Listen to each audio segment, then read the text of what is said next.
നിങ്ങൾക്ക് ഏവർക്കും അനുഗ്രഹമായി തീരട്ടെ.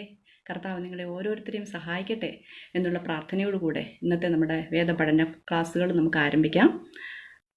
നമ്മൾ കഴിഞ്ഞ ദിവസങ്ങളിലൊക്കെ പഠിച്ചുകൊണ്ടിരുന്ന കാര്യങ്ങൾ നിങ്ങളുടെ ഓർമ്മയിലുണ്ടെന്ന് ഞാൻ കരുതുന്നു. കഴിഞ്ഞ കുറച്ച് ദിവസങ്ങളായിട്ട് നമ്മൾ വിശുദ്ധ അപ്പോസ്തലനായ പൗലോസിനെ പറ്റിയായിരുന്നു നമ്മൾ പഠിച്ചുകൊണ്ടിരുന്നത്. കഴിഞ്ഞ ആഴ്ച നമുക്ക് അപ്പോസ്തലനായ പൗലോസിൻ്റെ ഒന്നാമത്തെ മിഷണറി യാത്രയെപ്പറ്റി പഠിക്കാനായിട്ട് നമുക്ക് സാധിച്ചു. ആ കാര്യങ്ങളൊക്കെ നിങ്ങൾ പഠിച്ച കാര്യങ്ങളൊക്കെ നിങ്ങളുടെ ഓർമ്മയിലുണ്ടെന്ന് ഞാൻ കരുതുന്നു. നിങ്ങൾ അതിൻ്റെ നോട്ട്ബുക്കിൽ അതിൻ്റെ മാപ്പൊക്കെ തയ്യാറാക്കണം, ഇതൊക്കെ ചെയ്യണം എന്നൊക്കെ ഞാൻ പറഞ്ഞിരുന്നു. അതൊക്കെ നിങ്ങൾ ചെയ്തിട്ടുണ്ടാവും എന്ന് ഞാൻ വിശ്വസിക്കുന്നു. ഇന്ന് നമുക്ക് പ്രാരംഭമായിട്ട് നമ്മൾ കഴിഞ്ഞ ക്ലാസ്സിൽ പഠിച്ച കാര്യങ്ങൾ അല്പമായിട്ടൊന്ന് നോക്കിയിട്ട് നമുക്ക് പുതിയ പാഠത്തിലേക്ക് കടക്കാം. ഇന്ന് നമ്മൾ പഠിക്കാൻ പോകുന്നത് കഴിഞ്ഞ ക്ലാസ്സിൻ്റെ തുടർച്ചയായിട്ടാണ്. പൗലോസിൻ്റെ രണ്ടാമത്തെ മിഷണറി യാത്രയാണ് നമ്മൾ ഇന്ന് പഠിക്കാനായിട്ട് പോകുന്നത്. നമ്മളെ ഒന്നാമത്തെ മിഷണറി യാത്രയിൽ പഠിച്ചത് അതിൻ്റെ പശ്ചാത്തലമായിട്ട് നിന്ന 3 സംസ്കാരങ്ങളെ പറ്റി നമുക്ക് പഠിക്കാനായിട്ട് സാധിച്ചു. അതായത് ഗ്രീക്ക് സംസ്കാരം, റോമൻ സംസ്കാരം, എബ്രായ സംസ്കാരങ്ങൾ. ഈ 3 സംസ്കാരങ്ങൾ ഈ 3 കൾച്ചേഴ്സ് എങ്ങനെയാണ് പൗലോസിൻ്റെ മിഷണറി യാത്രയ്ക്ക് സഹായകമായി തീർന്നത് എന്ന് നമുക്ക് പഠിക്കാനായിട്ട് സാധിച്ചു. തുടർന്ന് നമ്മൾ പൗലോസും ബർന്നബാസും അന്ത്യോക്യ സഭയിൽ നിന്ന് യാത്രയാകുന്നത് നമുക്ക് കാണാൻ സാധിച്ചു. അന്ത്യോക്യയിലെ സഭ അവരെ പ്രാർത്ഥിച്ച് യാത്ര അയക്കുന്നതായിട്ട് നമുക്ക് കാണാനായിട്ട് സാധിച്ചു. അങ്ങനെ അവർ സഹയാത്രികനായിട്ട് മർക്കോസ് എന്ന മറുപേരുള്ള യോഹന്നാനും അവരോടൊപ്പം പോകുന്നത് നമ്മൾ കണ്ടു. അങ്ങനെ അവർ യാത്ര ചെയ്ത് അവർ കുപ്രോസ് ദ്വീപിൽ എത്തിച്ചേർന്നു. അത് ബർന്നബാസിൻ്റെ ജന്മസ്ഥലമാണ്. അവിടെ നിന്നും അവർ സലമീസിൽ പ്രവചനം ശുശ്രൂഷിക്കുന്നു. അതിൻ്റെ തലസ്ഥാനമായ പാഫോസിൽ എത്തിച്ചേരുന്നു. അവിടെ സെർഗ്യോസ് പൗലൂസ് എന്ന ദേശാധിപതി സുവിശേഷത്തിൽ വിശ്വസിക്കുന്നു. ദൈവവചനം കേട്ട് വിശ്വസിക്കുന്ന കാഴ്ച നമ്മൾ കണ്ടു. അതേ തുടർന്ന് അവിടെ നിന്ന് യാത്ര പുറപ്പെട്ട പംഫുല്യയിലെ പെർഗ എന്ന സ്ഥലത്തെത്തുകയും അവിടെ വെച്ച് മർക്കോസ് അവരെ വിട്ടുപിരിഞ്ഞ് യെരുശലേമിലേക്ക് മടങ്ങിപ്പോകുന്നത് നമ്മൾ പഠിച്ചു. അതിനെ തുടർന്ന് അവർ പിസിദ്യ ദേശത്തിലെ അന്ത്യോക്യയിലെത്തി. അവിടെയുള്ള പ്രശ്നങ്ങളെ തുടർന്ന് ഇക്കോനിയിൽ എത്തിച്ചേരുന്നു. അവിടെ നിന്ന് ലുസ്ത്ര എന്ന സ്ഥലത്തെത്തുന്നു. ലുസ്ത്രയിലെ കഠിനമായ പീഡ ഒക്കെയും പൗലോസിന് അനുഭവിക്കേണ്ടി വരുന്നു. അവിടെ എഴുന്നേറ്റ ശിഷ്യനാണ് തീമോഥെയോസ് എന്ന ക്രിസ്തു ശിഷ്യനെ പറ്റി നമ്മൾ പഠിച്ചു. അതിനുശേഷം ദർബയിൽ എത്തിച്ചേരുന്നു. ദർബയിൽ നിന്നും മടങ്ങി വീണ്ടും അന്ത്യോക്യയിൽ എത്തിച്ചേരുന്നു. അങ്ങനെ ഒന്നാമത്തെ മിഷണറി യാത്ര അവസാനിക്കുന്നു. ഈ കാര്യം നമ്മൾ കഴിഞ്ഞ ക്ലാസ്സിൽ നമുക്ക് പഠിക്കാനായിട്ട് റെഡിയായി തീർന്നു. നമ്മൾ ഇന്ന് പഠിക്കാനായിട്ട് പോകുന്നത് അത് ഞാൻ മുമ്പേ പറഞ്ഞതുപോലെ 8ാം ക്ലാസ്സിൽ 28ാമത്തെ 29 പാഠം, ഈ 2 പാഠങ്ങൾ ഒരുമിച്ച് ചേർത്താണ് നമ്മൾ ഇന്ന് പഠിക്കാനായിട്ട് പോകുന്നത്. അപ്പോസ്തലനായ പൗലോസിൻ്റെ രണ്ടാമത്തെ സുവിശേഷ യാത്ര അഥവാ മിഷണറി യാത്രയാണ് നമ്മൾ ഇന്ന് പഠിക്കുന്നത്.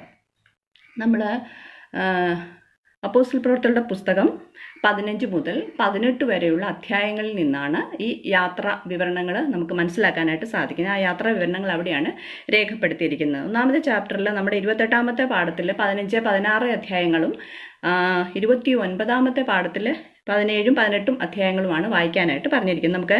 നമുക്ക് പ്രാരംഭമായിട്ട് നമ്മുടെ മനപ്പാഠവാക്യം നമ്മൾ സാധാരണ ചെയ്യാറുള്ളത് പോലെ മനപ്പാഠവാക്യം നമുക്കൊന്ന് ശ്രദ്ധിക്കാം. മനപ്പാഠവാക്യം അപ്പോസ്തല പ്രവൃത്തികളുടെ പുസ്തകം 26ാം അധ്യായത്തിൻ്റെ 19, 20 വാക്യങ്ങളാണ്. ഞാൻ ഒന്ന് വായിക്കാം. അതിങ്ങനെയാണ്: അതുകൊണ്ട് അഗ്രിപ്പ രാജാവേ, ഞാൻ സ്വർഗീയ ദർശനത്തിന് അനുസരണക്കേട് കാണിക്കാതെ ആദ്യം ദമസ്കോസിലും യെരുശലേമിലും യഹൂദ്യ ദേശത്തെങ്ങും ഉള്ളവരോടും പിന്നെ ജാതികളോടും മാനസാന്തരപ്പെട്ട ദൈവത്തിങ്കിലേക്ക് തിരിഞ്ഞ് മാനസാന്തരത്തിന് യോഗ്യമായ പ്രവൃത്തികൾ ചെയ്യണം എന്ന് പ്രസംഗിച്ചു. ഇതാണ് നമ്മുടെ വാക്യം. അപ്പോൾ നമുക്കറിയാം, പൗലോസിന് ദർശനമുണ്ടായി മാനസാന്തരം ഉണ്ടാകുന്ന ആ സമയത്ത് അനന്യാസിനോട് കർത്താവ് ഇടപെട്ടിട്ട് അവനോട് പറയുന്നു, നീ പോകാം, അവൻ എൻ്റെ നാമം ജാതികൾക്കും രാജാക്കന്മാർക്കും മുൻപിൽ വഹിപ്പാൻ ഞാൻ തിരഞ്ഞെടുത്തിരിക്കുന്ന ഒരു പാത്രമാകുന്നു എന്നാണ് പറഞ്ഞിരിക്കുന്നത്. അത് തികച്ചും അന്വർത്ഥമാകുന്ന രീതിയിൽ തന്നെയാണ് ഇവിടെ സംഭവിച്ചിരിക്കുന്നത്. ഇത് ഈ വാക്യത്തിൽ പറയുന്നത്. അതുകൊണ്ട് അഗ്രിപ്പ രാജാവിനോടും സുവിശേഷം പറയുന്ന ഒരു പൗലോസിനെയാണ് നമുക്കിവിടെ കാണാനായിട്ട് സാധിക്കുന്നത്. അപ്പം എന്തെല്ലാം പ്രതിസന്ധികളും പ്രതികൂലങ്ങളും ഒക്കെ ഉണ്ടെങ്കിലും അതിനെയൊക്കെ അവഗണിച്ച് മുന്നോട്ട് തൻ്റെ ദൗത്യത്തിന് വേണ്ടി മുന്നേറുന്ന ഒരു അപ്പോസ്തലനായ പൗലോസിനെയാണ് ഈ യാത്രയിലുടനീളം നമുക്ക് കാണാനായിട്ട് സാധിക്കുന്നത്. അപ്പോൾ നമുക്കിനി നമ്മുടെ പാഠഭാഗങ്ങളിലേക്ക് കടക്കാം. ഇതിന് ഒരു പശ്ചാത്തലമായിട്ട് നിലകൊള്ളുന്ന ഒരു സംഭവമുണ്ട്. അതെന്താണെന്ന് വെച്ചാൽ 15ാം അധ്യായത്തിൽ തുടങ്ങുന്നത് ഇങ്ങനെയാണ്: യഹൂദയിൽ നിന്ന് ചിലർ വന്ന് മോശ കൽപ്പിച്ച ആചാരം അനുസരിച്ച് പരിച്ഛേദന ഏൽക്കാത്തവർ രക്ഷ പ്രാപിപ്പാൻ കഴിയുകയില്ല എന്ന് യഹൂദന്മാർ അവരുടെ സഹോദരന്മാരെ ഉപദേശിക്കുന്ന ഒരു കാര്യം. അതായത് യെരുശലേമിൽ കൂടിയ ഒന്നാമത്തെ കൗൺസിൽ, അതിനുശേഷമാണ് പൗലോസ് തൻ്റെ രണ്ടാമത്തെ മിഷണറി യാത്ര ആരംഭിക്കുന്നത്. അപ്പം ഈ യെരുശലേമിൽ ഒന്നാമത്തെ സഭയുടെ കൗൺസിൽ കൂടാനായിട്ട് ഒരു പ്രത്യേക സംഗതി അവിടെ ഉണ്ടായി. എന്താണെന്ന് വെച്ചാൽ യഹൂദന്മാരല്ലാത്തവരായിട്ട് ജാതികളിൽ നിന്ന് ക്രിസ്തു വിശ്വാസത്തിലേക്ക് വന്നവരെ പരിച്ഛേദന ചെയ്യണമോ വേണ്ടായോ എന്ന് ഒരു തർക്ക സംഗതി അവിടെ നിലവിൽ വരുവാനായിട്ട് ഇടയായിത്തീർന്നു. അത് യഹൂദിൽ നിന്ന് വന്ന ചിലരാണ് ഈ തർക്ക സംഗതി അവിടെ വന്ന് സഹോദരന്മാരോട് ഇതൊക്കെ പറയുകയും അവർക്ക് അങ്ങനെ ആ ഒരു പ്രശ്നം ഉണ്ടാകുകയും ചെയ്യും. അപ്പം പൗലോസും ബർന്നബാസും ഇവരെല്ലാവരും കൂടെ യെരുശലേമിൽ ചെന്നിട്ട് അവിടെ ചെന്ന മൂപ്പന്മാരും അപ്പോസ്തലന്മാരും ബാക്കിയുള്ളവരുമായിട്ട് എല്ലാവരോടും ഒരുമിച്ച് കൂടി അവിടെ ചെന്ന് ഈ തർക്കസംഗതിയെപ്പറ്റി അവിടെ സംസാരിച്ച് ഒരു തീരുമാനത്തിൽ എത്തിച്ചേരാം എന്നുള്ള ഉദ്ദേശത്തോടു കൂടി പൗലോസും ബർന്നബാസും അപ്പോസ്തലന്മാരും മൂപ്പന്മാരും എല്ലാവരും കൂടെ ഒരുമിച്ച് യെരുശലേമിൽ ഒരു കൗൺസിൽ, ഒരു യോഗം കൂടിയിട്ട് ഈ വിഷയം അവിടുത്തെ പരിഗണനയ്ക്ക് അവർ വെക്കുന്നു. ഇത് എന്താ ഈ കാര്യത്തിൽ ഒരു തീരുമാനം. അങ്ങനെ തീരുമാനമെടുത്തപ്പോൾ അവിടെ നമുക്കറിയാം 15-ാം അധ്യായത്തിൽ അതിനെപ്പറ്റി രേഖപ്പെടുത്തിയിരിക്കുന്നത് എങ്ങനെയാണ്. അതായത് യാക്കോബും ആദ്യമായിട്ട് പത്രോസ് അവിടെ സംസാരിക്കുന്നു. അതിനുശേഷം യാക്കോബ് ഒരു കൺക്ലൂഷനിലേക്ക് എത്തിച്ചേരുന്നു. അതിനകത്ത് ഇങ്ങനെയാണ് പറയുന്നത്: സുവിശേഷത്തിൻ്റെ സ്വാതന്ത്ര്യം ഉറപ്പാക്കിക്കൊണ്ട് പരിച്ഛേദനയോ ന്യായപ്രമാണ ആചരണമോ അല്ല, മറിച്ച് യേശുക്രിസ്തുവിലുള്ള വിശ്വാസത്താലാണ് ഒരുവൻ രക്ഷിക്കപ്പെടുന്നത് എന്നുള്ള ഒരു കൺക്ലൂഷനിലേക്ക്, ഒരു തീരുമാനത്തിലേക്ക് ഈ കൗൺസിൽ കൂടി അവർ എത്തിച്ചേരുന്നതായിട്ട് നമുക്ക് സുവിശേഷത അവർ പറയുന്നു. പരിച്ഛേദനയോ ഈ ബാഹ്യമായ ഈ ആചരണങ്ങളൊന്നുമല്ല, പരിച്ഛേദനയോ അല്ല, ന്യായപ്രമാണത്തിൻ്റെ ആചരണമോ ഇതൊന്നുമല്ല. പ്രത്യുത എന്താ, യേശുക്രിസ്തുവിലുള്ള വിശ്വാസത്താലാണ് ഒരുവന് രക്ഷ പ്രാപിപ്പാൻ കഴിയുന്നത് എന്നാണ് അവരൊരു തീരുമാനത്തിൽ എത്തിച്ചേരുന്നത്. അങ്ങനെ ആ തീരുമാനം മടങ്ങി വന്ന അന്ത്യോക്യയിലുള്ള സഹോദരന്മാരെ അറിയിക്കുവാനായിട്ട് അവരവിടുന്ന് ആ തീരുമാനമൊക്കെ മനസ്സിലാക്കി പുറപ്പെടുന്നു. അവരുടെ കൂടെ ബർഷബാസ് എന്ന യൂദയും കൂടാതെ ഷീലാസും ഈ കാര്യങ്ങളൊക്കെ സഹോദരന്മാരെ പറഞ്ഞ് മനസ്സിലാക്കുന്നതിനായിട്ട് അവരോട് കൂടെ യെരുശലേമിൽ നിന്ന് അന്ത്യോക്യയിലേക്ക് വരുന്നതായിട്ട് നമുക്ക് കാണാനായിട്ട് സാധിക്കും. ഇവർ രണ്ടുപേരും പ്രവാചകന്മാർ എന്നാണ് തിരുവചനം നമ്മളോട് പറയുന്നത്. അങ്ങനെ അവിടെ വന്നു സഹോദരന്മാരെ ഈ കാര്യങ്ങളൊക്കെ പറഞ്ഞുറപ്പിച്ചു. അങ്ങനെ ഇരിക്കുക കുറച്ച് നാൾ കഴിഞ്ഞപ്പോഴാണ് പൗലോസ് ബർന്നബാസിനോട് പറയുന്നു, നമ്മൾ പോയ സ്ഥലങ്ങളൊക്കെ വീണ്ടും നമുക്കൊന്ന് സന്ദർശിക്കാം, അവിടെയുള്ള സഹോദരന്മാർ എങ്ങനെ ഇരിക്കുന്നു എന്നൊക്കെ നമുക്ക് നോക്കാം, അവർ വിശ്വാസത്തിൽ എങ്ങനെ നിലനിൽക്കുന്നു, ഈ കാര്യങ്ങളൊക്കെ നമുക്ക് നോക്കാം എന്ന് പറഞ്ഞുകൊണ്ട് പൗലോസ് ബർന്നബാസിനോട് ഈ ആശയം ഷെയർ ചെയ്യുന്നു. അങ്ങനെ അവർ വീണ്ടും ഒരു യാത്രയ്ക്ക് അവർ പുറപ്പെടുന്നതായിട്ടാണ് നമുക്ക് കാണാനായിട്ട് സാധിക്കുന്നത്. ഇതാണ് ഈ യെരുശലേമിൽ കൂടിയ ഈ കൗൺസിൽ, ഒന്നാമത്തെ കൗൺസിലിന് ശേഷമാണ്, അപ്പോസ്തലൻ്റെ കുറച്ച് നാളുകൾക്ക് ശേഷമാണ് ഈ രണ്ടാമത്തെ മിഷണറി യാത്ര ആരംഭിക്കുക. അപ്പം പശ്ചാത്തലമായിട്ട് നിലകൊള്ളുന്നത് ഈ ഒന്നാമത്തെ ഈ കൗൺസിൽ യോഗമാണ് ഇതിൻ്റെ പശ്ചാത്തലമായിട്ട് നിലകൊള്ളുന്നത്. അപ്പം ഈ രണ്ടാമത്തെ മിഷണറി യാത്രയുടെ ചില പ്രാധാന്യതകളും ചില പ്രത്യേകതകളും നമുക്കൊന്ന് നോക്കാം. പ്രധാനമായിട്ട് നമ്മുടെ ഈ യാത്ര ആരംഭിച്ചത് AD 50-നും 53-നും മധ്യയുള്ള കാലയളവിലാണ് ഈ യാത്ര നടന്നതെന്നാണ് നമുക്ക് മനസ്സിലാക്കാനായിട്ട് സാധിക്കുന്നത്. അതിൻ്റെ ഏറ്റവും പ്രാധാന്യമേറിയ സംഗതി എന്താണെന്ന് വെച്ചാൽ ഈ രണ്ടാമത്തെ മിഷണറി യാത്രയിലാണ് യൂറോപ്പ് ഭൂഖണ്ഡത്തിൽ സുവിശേഷം എത്തിച്ചേരുവാനായിട്ട് ഇടയായിത്തീർന്നത്. യൂറോപ്പ് ഭൂഖണ്ഡത്തിൽ ഇതുവരെ ഏഷ്യയിലും ഏഷ്യ മൈനറിൽ ഈ ഭാഗങ്ങളിലൊക്കെ നിന്നിരുന്ന ഈ സുവിശേഷം ഈ രണ്ടാമത്തെ മിഷണറി യാത്രയിലാണ് യൂറോപ്പ് ഭൂഖണ്ഡത്തിലേക്ക് കടന്നു ചെല്ലുവാനായിട്ട് ഇടയായിത്തീർന്നത്. അടുത്തത് പൗലോസ് തൻ്റെ ലേഖനങ്ങൾ എഴുതി തുടങ്ങുന്നതും ഈ രണ്ടാമത്തെ മിഷണറി യാത്രയിലെന്നാണ് നമുക്ക് കാണാനായിട്ട് സാധിക്കുന്നത്. പിന്നത്തെ മറ്റൊരു പ്രധാനപ്പെട്ട സംഗതി എന്താണെന്ന് വെച്ചാൽ നമുക്കറിയാം, ഒന്നാമത്തെ മിഷണറി യാത്രയിൽ പൗലോസിൻ്റെ സഹയാത്രികനായിരുന്ന വ്യക്തിയായിരുന്നു ബർന്നബാസ്. അതോടുകൂടെ മർക്കോസും ഉണ്ടായിരുന്നു. എന്നാൽ മർക്കോസ് പെർഗയിൽ വെച്ച് മടങ്ങിപ്പോയി. എന്നാൽ ഇപ്പം ഈ യാത്രയിൽ തന്നോടുകൂടെ യാത്ര ചെയ്യുന്നത് ഇനി ബർന്നബാസ് ഇല്ല. പകരം ഷീലാസും തിമോഥെയോസും ലൂക്കോസും ആണ് ഈ യാത്രയിൽ അദ്ദേഹത്തോടൊപ്പം ഉള്ളത്. അപ്പം ഈ ബർന്നബാസ് ഈ കൂട്ടത്തിൽ ഇല്ല. അതിനൊരു പ്രധാന കാരണം നമ്മുടെ പുസ്തകത്തിലുണ്ട്. അതെന്നാണെന്ന് വെച്ചാൽ ബർന്നബാസുമായിട്ട് അതൊരു പ്രധാന സംഭവമായിട്ട് രേഖപ്പെടുത്തിയിരിക്കുന്നു. അതെന്താണെന്ന് വെച്ചാൽ നമുക്കറിയാം, നമ്മൾ കഴിഞ്ഞ ക്ലാസ്സിൽ പഠിച്ചു. ഒന്നാമത്തെ മിഷണറി യാത്രയിൽ പൗലോസിനോട് കൂടെ ബർന്നബാസിനോടും കൂടെ ബർന്നബാസിൻ്റെ ഒരു മച്ചുനൻ അല്ലെങ്കിൽ അവൻ്റെ മാതാവിൻ്റെ സഹോദരൻ, അമ്മാച്ചൻ എന്നൊക്കെ പറയാം, ആയ വ്യക്തി മർക്കോസിൻ്റെ അമ്മാച്ചനായിരുന്നു ബർന്നബാസ്. അതായത് അനന്തരവനാണ് നമ്മുടെ മർക്കോസ് എന്ന യോഹന്നാൻ. അവനും കൂടെ കൂട്ടിയായിരുന്നല്ലോ അവരന്ന് യാത്ര പുറപ്പെട്ടത്. ഇപ്പം അദ്ദേഹം പെർഗയിൽ വെച്ച്, പംഫൂലിയിലെ പെർഗയിൽ വെച്ച് മർക്കോസ് തിരികെ യെരുശലേമിലേക്ക് മടങ്ങിപ്പോന്നു. എന്നാൽ ഇവിടെ ബർന്നബാസ് പറയുക, ഈ രണ്ടാമത്തെ മിഷണറി യാത്രയിൽ അവനെ കൂടെ നമുക്ക് കൂട്ടാം. എന്നാൽ പൗലോസിന് ഈ സംഗതി തീരെ ഒട്ടും പൗലോസ് അതിനോട് യോജിക്കുന്നില്ല. പൗലോസ് പറയുന്നു, നമ്മളോട് കൂടെ അന്ന് വന്നിട്ട് മടങ്ങിപ്പോയ അവനെ ഈ യാത്രയിൽ നമ്മുടെ കൂടെ നമുക്ക് കൊണ്ടുപോകാൻ സാധ്യമല്ല. അങ്ങനെ പറഞ്ഞ് ഒരു ഉഗ്രവാദം അവർ തമ്മിൽ ഉണ്ടായതായിട്ടാണ്, പൗലോസും ബർന്നബാസും തമ്മിൽ ഉണ്ടായതായിട്ടാണ് നമുക്ക് തിരുവചനത്തിൽ വായിക്കാനായിട്ട് സാധിക്കുന്നത്. അങ്ങനെ അവർ തമ്മിൽ വേർപിരിയുന്നു. ബർന്നബാസ് നമ്മുടെ മർക്കോസിനെയും കൂട്ടിക്കൊണ്ട് തൻ്റെ സ്വന്തം സ്ഥലമായ കുപ്രോസ് ദ്വീപിലേക്ക് പോകുന്നു. പൗലോസ് ഷീലാസിനെ തിരഞ്ഞെടുത്തുകൊണ്ട് തൻ്റെ മിഷണറി യാത്ര വീണ്ടും അവിടെ നിന്ന് ആരംഭിക്കുന്നു. 2 സംഘങ്ങളാണ് പിന്നീട് ആയിട്ട് പോകുന്നു. അപ്പം പൗലോസ് ഷീലാസിനെ തിരഞ്ഞെടുത്ത് അവിടെ നിന്നും പഴയ വേലസ്ഥലങ്ങളൊക്കെ കാണാനായിട്ട് അവിടെ നിന്നും യാത്ര പുറപ്പെടുന്നു. അപ്പം നമ്മുടെ ബർന്നബാസ് പൗലോസിനോടൊപ്പം യാത്രയ്ക്കായിട്ട് കൂട്ടത്തിലില്ല. അപ്പം ഇതാണ് ഇതിൻ്റെ പ്രത്യേകതകൾ. ഒന്നാമതായിട്ട് യൂറോപ്പ് ഭൂഖണ്ഡത്തിൽ സുവിശേഷം എത്തിയത് ഈ രണ്ടാമത്തെ മിഷണറി യാത്രയിലാണ്. അതുകൂടാതെ അവിടെ പൗലോസ് തൻ്റെ ലേഖനങ്ങൾ എഴുതി തുടങ്ങുന്നതും ഈ രണ്ടാമത്തെ മിഷണറി യാത്രയിലാണ്. കൂടാതെ ഈ യാത്രയിൽ തന്നോടൊപ്പം ബർന്നബാസ് സഹയാത്രികനായിട്ടില്ല, പകരം ആരാണുള്ളത്?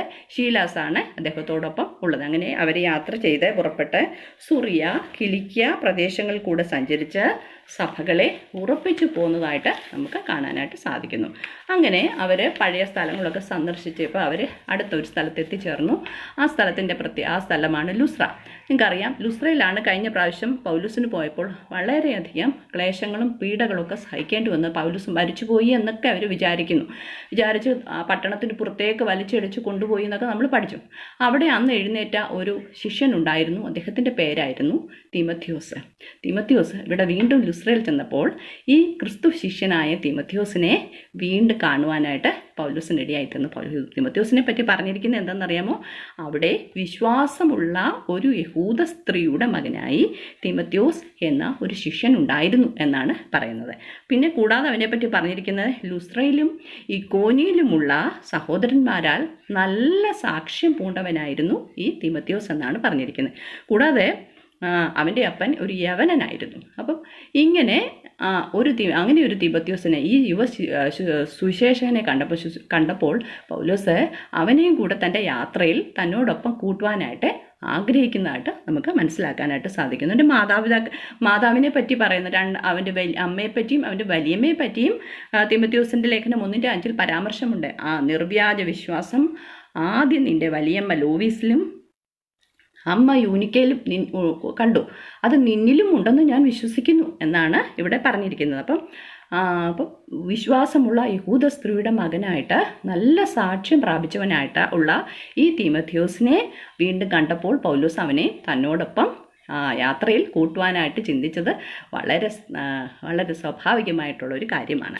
അപ്പോൾ അവൻ കൂടാതെ ഒരു നല്ല സാക്ഷ്യമുള്ളവനാണ്. അങ്ങനെ പിന്നെ അവൻ്റെ അപ്പൻ യവനനാണെന്ന് അവിടെയുള്ളവർക്കെല്ലാവർക്കും അറിയാവുന്നതുകൊണ്ട് അവിടെയുള്ള യഹൂദ ഭവനങ്ങളിലും പള്ളികളിലും സ്വീകാര്യനാകേണ്ടതിനെ അവനെ പരിശോധന കഴിപ്പിച്ച് തന്നോടൊപ്പം കൊണ്ടുപോരുന്നതായിട്ടാണ് നമുക്ക് മനസ്സിലാക്കാനായിട്ട് സാധിക്കുന്നത്. അങ്ങനെ സഭകൾ എണ്ണത്തിൽ പെരുകി വിശ്വാസത്തിൽ ഉറച്ചു.